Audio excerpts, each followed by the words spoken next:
In this video, I'm going to be breaking down the mistakes I made moving from a 9 to 5 to being a full-time entrepreneur. So I made my side hustle, my main hustle, and these are the mistakes that I made. I'm going to be sharing them majorly because I know that there are several people trying to make this switch as well, and we learn from others. Really, you can learn from my mistake, I can learn from your mistake. Nobody's truly perfect. Hi, my name is Damie Alabi and I am a 9 to 5 turned entrepreneur, a content creator, amongst many other things. I did a video the other day talking about the mistakes I made as a content creator, and Yoruba will say that, if you don't look at the back, you cannot see the front. I'm sure there's a proverb like that. Basically, I'm just looking at my mistakes to help me to learn from my mistakes and be a better person, better creator, better business owner. The very first mistake that I made, and that business owners or 9 to 5ers make as well, not promoting my business as much as I should have. I wouldn't call it the imposter syndrome, but I was just vibing it. First off, when I made that switch, business started coming. I feel like people were just waiting for me. Maybe they want to call me for like a photography gig or something, but they'll be like, I can't call Damie because Damie is going to be at work. But once I made that switch, I started to get more jobs, and they were not just like my side hustle jobs anymore. They were like my real job, the cocoa of the cocoa of the cocoa. But the first mistake that I realized that I made really early was not pushing my business enough. When people ask me what I do, I really didn't even know what to say. Like when I had a 9 to 5 job, what do you do? Oh, I'm a brand. What was that my job self? I could easily say, oh, I'm a communications officer. But like when I now became an entrepreneur and I started to do photography and videography full time, when they ask me what do you do, first is me trying not to sound salesy, like as a salesperson, and me trying to be humble, and me not trying to sound like I'm bragging. So what do you do? I'm like, I'm into photography.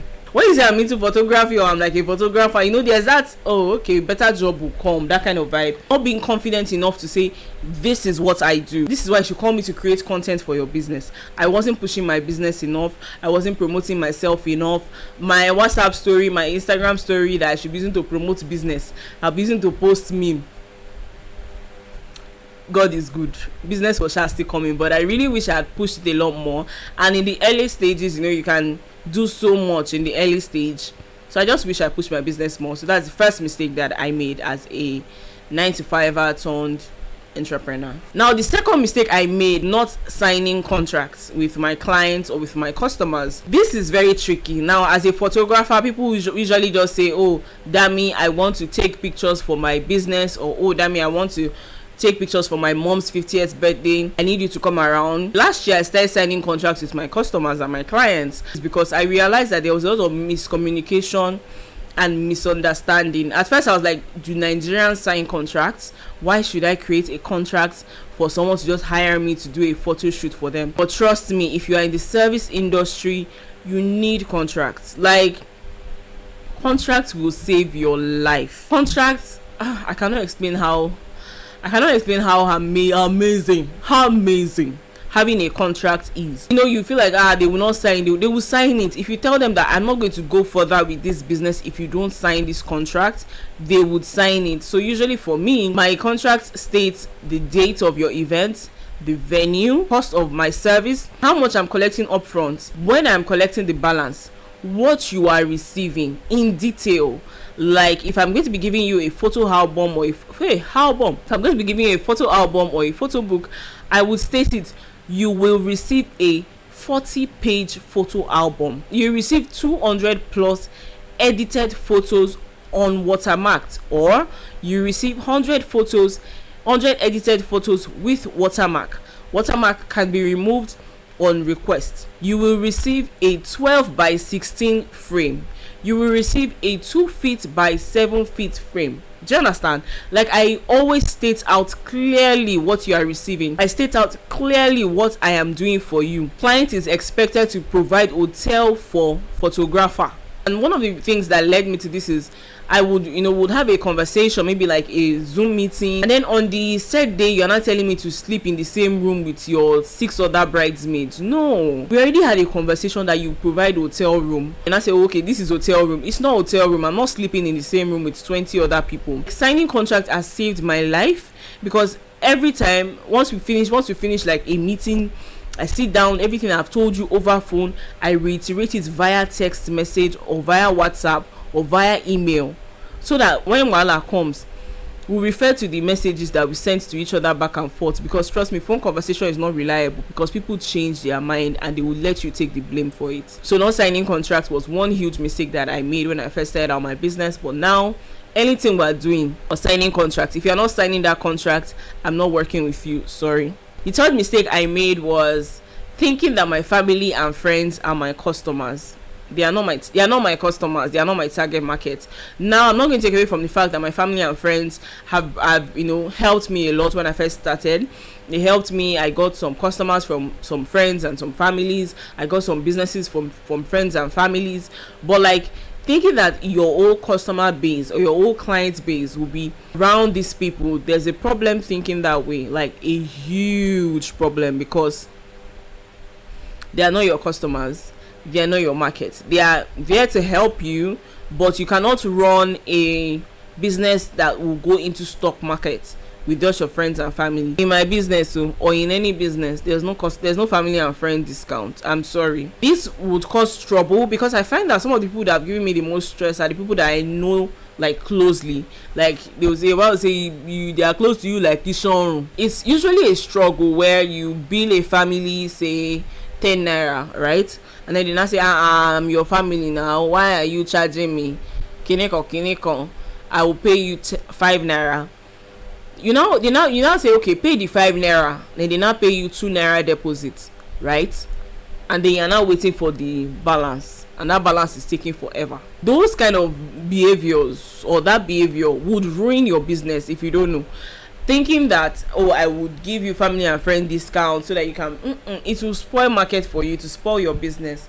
Do what you can do if you're not going to collect money, don't collect money, and do the business and deliver, and know that your mind is off it. Or collect your money and have peace of mind.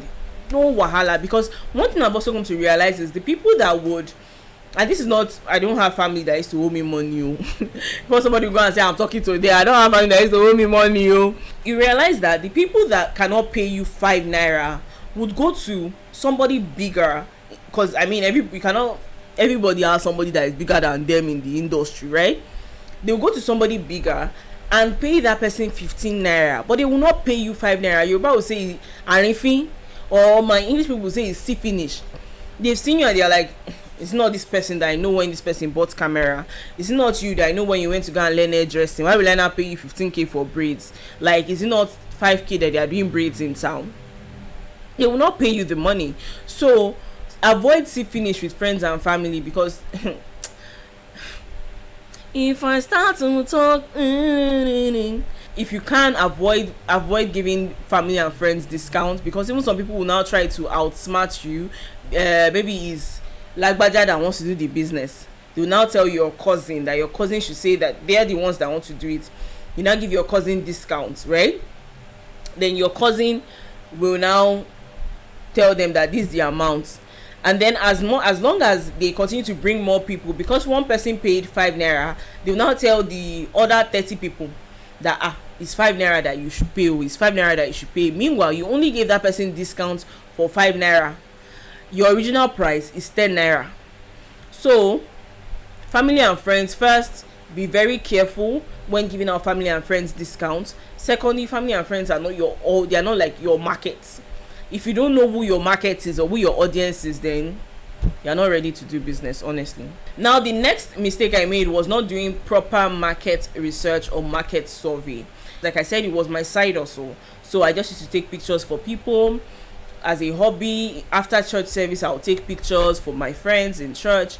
I would do videos for people for their businesses for free. So when people started asking me how much do I charge for this service, I didn't know how much to charge, right? So let's assume that people charge 100 naira in the industry. I would charge 20 naira because I just saw it as extra money for a hobby. So I wasn't charging proper money, right? And by the time I now finally found out that, people are charging 100 naira, I'm charging 20 naira.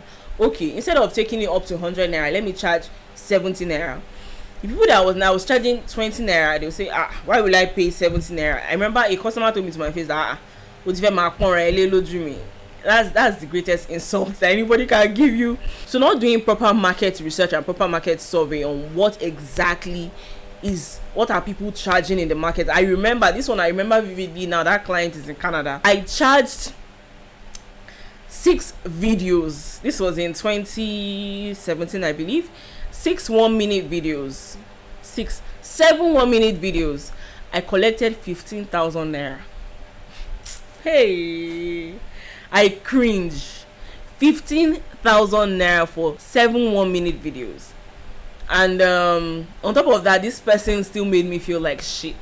Person was like, I have friends in the industry, I can link you up, but you know that what you are paying me is not what you are supposed to be paying me. But you know, because I said my price, they didn't even price it. That's when you know that you have done something wrong. The moment you give your customer a price and they don't price it, oh, you have done something wrong. Imagine charging 15,000 naira for 7 1-minute videos. One of the customers said, one of the people that I was supposed to interview was not telling me, oh, I roll with celebs, I have this camera that is recording 8K, all I need you to do is to be recording content for free. Thank God I had sense that time. When you're starting out a business, or when you're moving from like your 9 to 5 to another business, always do like proper research. Know what people are charging, know what they are delivering. Don't over deliver, don't under deliver, don't overprice, because these things will determine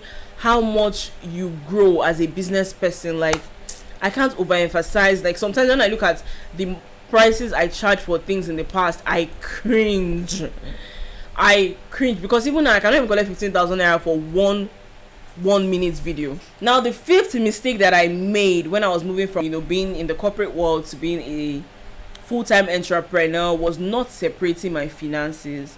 This one nobody ever tells you, and this is tricky because when I was working in the corporate world, I was using my salary to invest in my side also.